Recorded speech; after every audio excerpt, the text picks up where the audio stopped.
यहाँ पे आके बड़े बड़े खवारिज के बुर्ज उल्टते देखे हमने। हुक्म लगाए इमाम नववी कौन कि कब्र वाला देखता है, कब्र पे कुरान पढ़ना जायज है। हजरत सैयदना अमर बिन आस रदी अल्लाह ताला अन्हु, सही मुस्लिम के अंदर ये हदीस है, बाबु कौनिल इस्लामी यहदिमु मा कान क़ब्ला के तहत, और अस्सुननुल कुबरा बहकी में भी है, और मुस्नद अबी अवाना में, और इमाम अब्दुल्ला इब्न मुबारक ने किताबुल ज़ुहद में, और बहुत सारी हदीस की किताबों में है। हज़रत अमर बिन आस रज़ियल्लाहु ताला अन्हु, उनके विसाल का वक्त करीब आ जाता है। वो अपने घर वालों को, जानने वालों को जमा करते हैं और उनको कुछ वसीयतें करते हैं। पहले वो अपनी कुछ बातें बताते हैं, उसके बाद वो उनको एक वसीयत करते हैं। कहते हैं फ़ाइज़ा अना मित्तु, बेटो जब मैं फौत हो जाऊँ, फ़ला तस्हबन्नी नाइहतन, तो मेरे साथ नोहा करने वाली को तुम न ले जाना, वला नार, आग को न ले जाना। अहले अरब का ये मामूल था, जब कोई बड़ा बंदा मरता तो नोहा करने वाली औरतों को किराए पर साथ लेकर जाते, वो रोती चीखती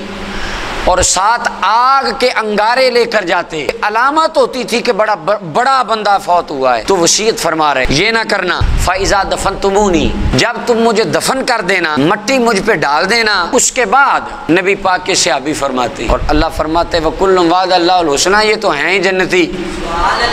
अब वो सहाबी फरमा रहे हैं सुम्मा अकीमू हौला कब्री, जब मुझे दफन कर दो भाग नहीं जाना, मेरी कब्र के इर्द गिर्द खड़े हो जाना है। क़द्र मा तुनहरु जुज़ूरुन, इतना टाइम कि जितने टाइम में ऊंट ज़बा किया जाता है, इतना टाइम तुमने मेरी कब्र के इर्द गिर्द खड़े रहना है। ऊंट को गोश्त करके ज़बा, उसका गोश्त तकसीम किया जाता है। इस काम में जितना टाइम लगता है, इतना टाइम तुमने मेरी कब्र के इर्द गिर्द खड़े रहना है। हत्ता अस्तअनिसा बिकुम, हत्ता कि तुम्हें देख देख के कब्र में मेरा दिल लग जाएगा।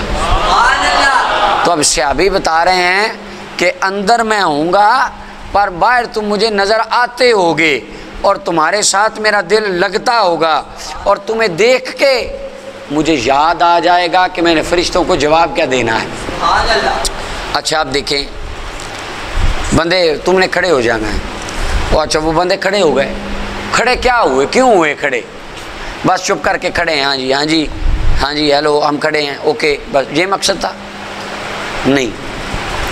इमाम नववी रहमतुल्लाह अलैह,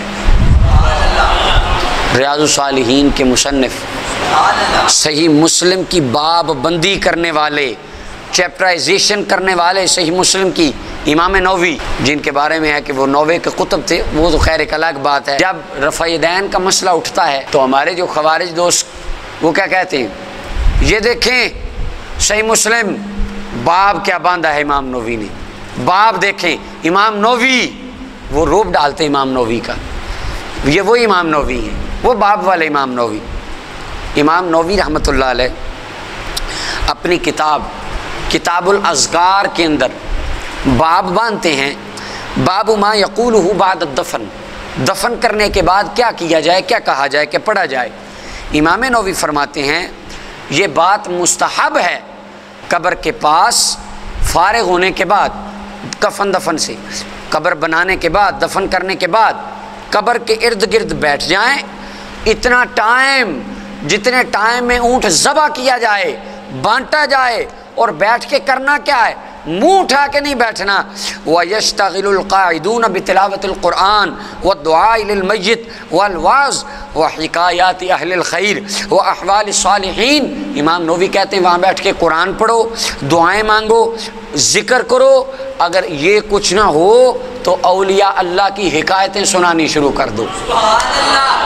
इमाम नववी कह रहे हैं कब्र पे कुरान पढ़ना हराम, इमाम नववी कह रहे हैं मुस्तहब। अब सवाल जो मेन उसूल है वो ये है, अब आप जो कहते हैं कि जी कब्र पे कुरान हराम है और उसको कुछ नहीं पता, इमाम नववी कहते हैं मुस्तहब है। हुक्म लगाएं इमाम नववी कौन है?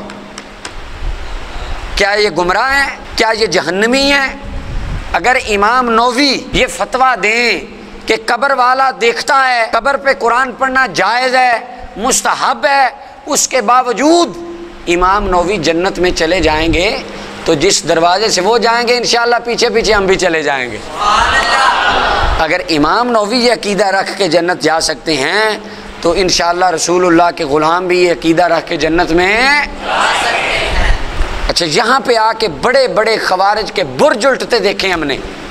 उनको जब कहे ना ये किताब सिकात है इब्न हिब्बान की, इब्न हिब्बान कहता है कि मैं सादात किराम के दरबार पे जाता हूँ, नमाज पढ़ता हूँ, मेरी दुआ कबूल होती है। और क़द जर्रब्तुहु मिरारन कसीरा, बड़ी बार मैंने तजर्बा किया है। हुक्म लगाएं इब्न हिब्बान के ऊपर, ये दरबारों पे जाकर नमाज पढ़ता है, हाजात के लिए जाता है, हुक्म लगाएं। इब्न हिब्बान मुशरिक थे, बड़े बड़े बुर्ज यहाँ पे जाके खामोश हो जाते, उनके पास इसका कोई जवाब है। उसकी वजह ये जितनी शिरक की कलेशन कोपे हैं ये अहले सुन्नत व जमात के लिए हैं। हालांकि ये बात मुसल्लम है, अहले सुन्नत के मेजर अकायद वही हैं जो 14 सदियों से पूरी उम्मत मुस्लिमा के चले आ रहे हैं। तो जब हम ये कहते हैं ना खवारिज से ये इमाम है, उसका ये हुक्म है, ये उसने काम किया है, हुक्म लगाएं, क्या ये बिदअती हैं, जहन्नमी हैं, मुशरिक हैं? तो कहेंगे नहीं, वो एक खारजी है बनास्पति से। अब वो उसके सामने एक बंदे ने हदीस पढ़ी, उसने कहा जी गैरुल्लाह को पुकारना शिरक। बंदे ने कहा जी तबरानी कबीर की हदीस है। उस्ताद जी तबरानी कबीर की, उसमें नबी पाक सल्लल्लाहु अलैहि वसल्लम ने फरमाया कि जब तुम जंगल में और चीज़ गुम जाए कहो या इबाद अल्लाह। वो मैं हदीस, उसके सारे तुर्क मैंने बयान किए थे, वो आपके वो उस पर नशिस्त हमारी हो चुकी। हुजूर ने फरमाया है अल्लाह के बंदों मेरी मदद करो, पुकारो। तो गैरुल्लाह को पुकारा जा रहा है और वो बंदे नज़र भी नहीं आ रहे गैब में। तो वो खारजी आगे से कहता है जंगलों में अलाउ है, शहरों में शिरक है। अगर कोई शहर में रह के कहना या शेख अब्दुल कादिर जिलानी शेर लिल्लाह, वो काफिर है। अगर कोई जंगल में जाके कहे तो जायज़ है। अल्लाह अकबर। हमारा अकीदा है कोई शहर में मूर्ति को पूजे वो भी काफिर, जो बंदा सहरा में, बियाबान में, जंगल में मूर्ति की पूजा करे वो भी काफिर। शिरक जाके जंगलों में तौहीद नहीं बनता, या तौहीद शहरों में आकर शिरक नहीं बनती। शिरक शिरक है, तौहीद तौहीद है। ये एक सिर्फ भागने के फिरार के बहाने होते हैं। इसी तरह अगर हम कहें कब्र पर कुरान पढ़ना जायज़ है, हम बिदती, इमाम नौवी फरमाएं तो जन्नती, तो ये कोई इंसाफ का तो कत्ल है और खून है ये इंसाफ का। अगर इमाम नौवी अकीदा रख के जन्नती हैं तो इंशाअल्लाह हम भी